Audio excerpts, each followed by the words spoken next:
숙군의 결과. 숙군의 결과는 엄청난 것이어서 1949년 7월까지 국군 병력의 약 5%에 이르는 총 4,749명이 숙청되었다.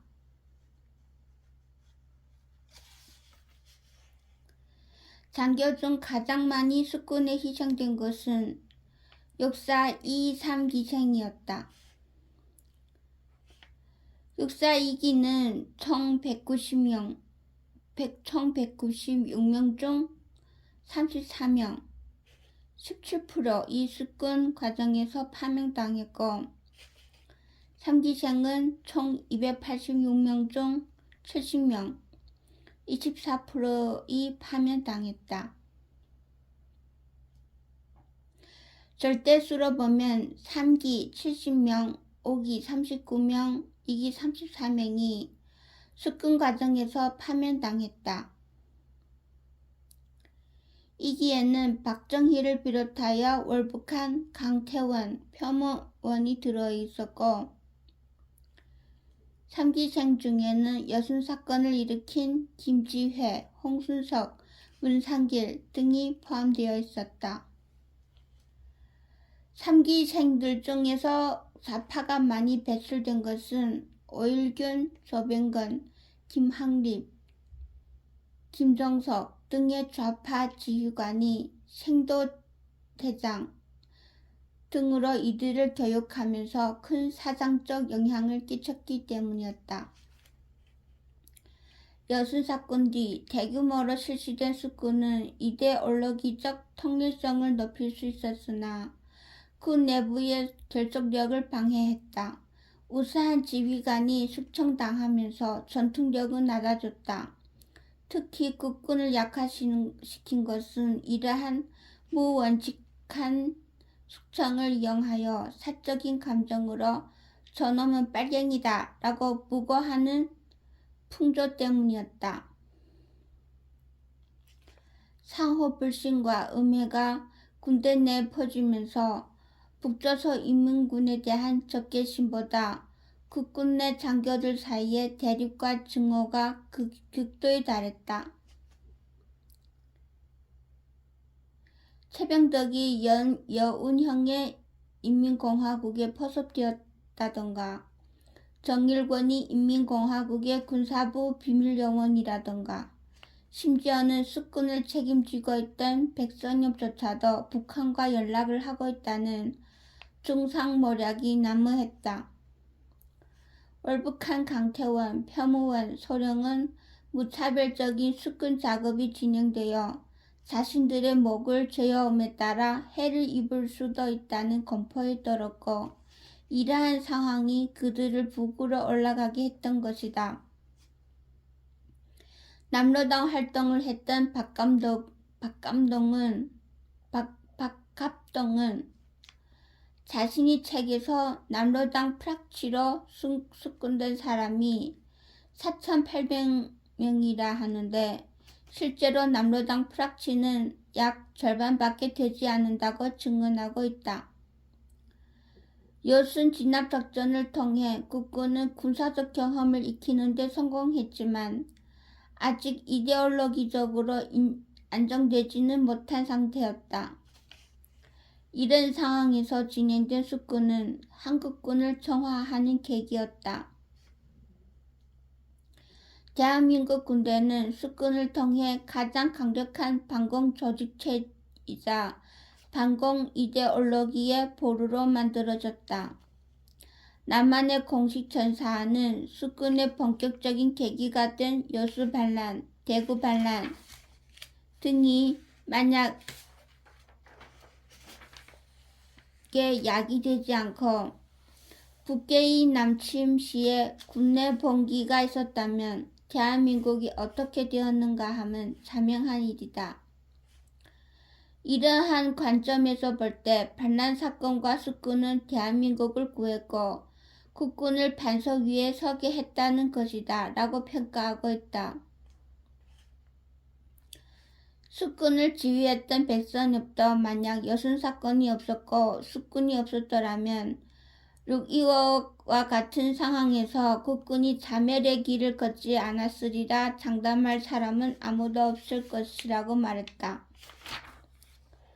여순사건이 일어난 지 반년 뒤 수군을 통해 좌익 세력을 척결함으로써 이제 군은 신뢰할 수 있는 조직으로 다시 태어났다.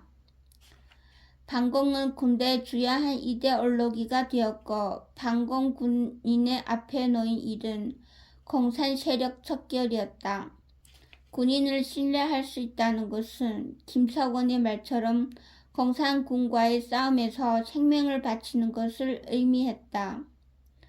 김석원은 병사들이 공격명령은 언제 내립니까? 라며 자신에게 묻는다며 자신의 육신을 나라에 바친 남한의 6탄 10용사는 상해 폭탄 3용사보다 우월하다고 주장했다.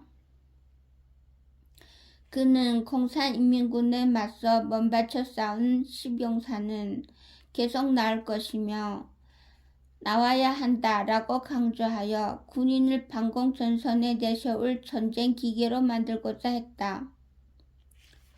수군을 추진한 조직과 인물들이 국민보도연맹원 학살 등 한국전쟁 전후 시기에 민간인 학살을 직접 주도하고 시행했다는 점에도 주목할 필요가 있다.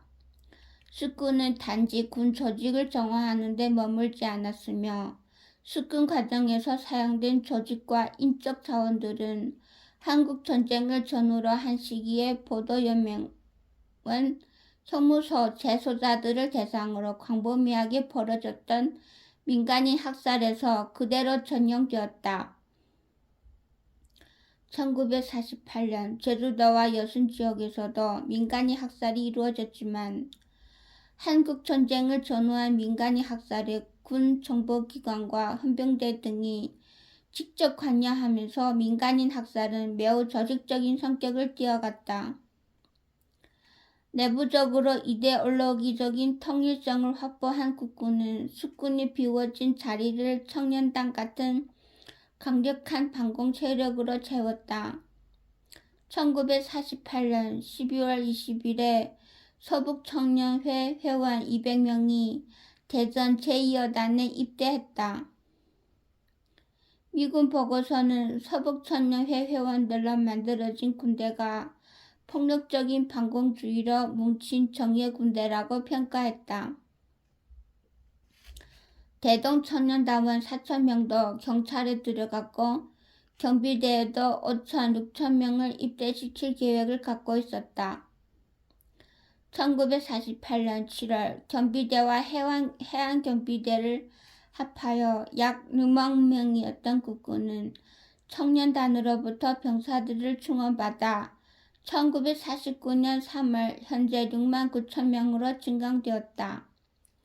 국군 조직에 대한 정비는 1948년 11월 30일 법률 제9호로 국군조직법이 공포되고 1949년 8월 9일 병력법 법률 제41호이 공포되면서 제도적으로 뒷받침되었다.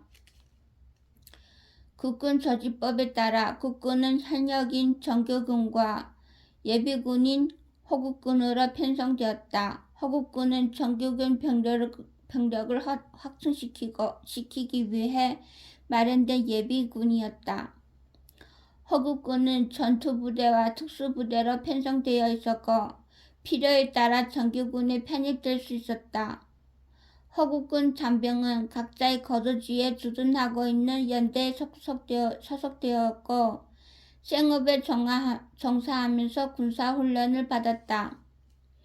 호국군은 1949년 1월 4개 여단, 10개 여단을 창설하여 약 2만 명의 병력을 보유하게 되었지만 병역법이 공포되어 지원제가 국민개병제로 전환함으로써 생긴 지 10개월 만인 8월 31일에 해체되었다.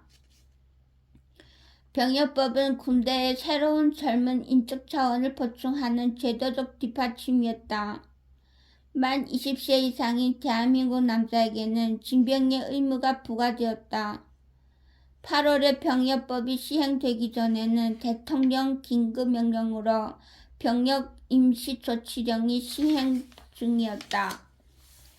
병역 임시조치령은 지원병으로 병사를 충원한 것이지만 마을에서는 임원을 할당하여 제비를 뽑아 응모하게 하고 사상적으로 지목받고 있는 청년을 지목하여 강제로 응모하게 하는 경우도 발생했다. 병역법의 시행은 남자가 대한민국의 국민이 되기 위해서는 국방의 의무를 거쳐야만 한다는 것을 의미했다. 언론은 임시징병 신체검사가 실시되자 감격의 징병검사라고 하면서 너보다 내가 앞서 징병관 앞에서 각종 합격을 자랑껏 힘차게 복창하여야 할 것이다. 그리하여 3천만 배달민족의 믿음직한 횃불이 되어 씩씩하게 국토방위 제1선에 나아가자 라고 외쳤다. 이제 방공전선에 나가 싸우는 것은 국민의 의무가 되었다.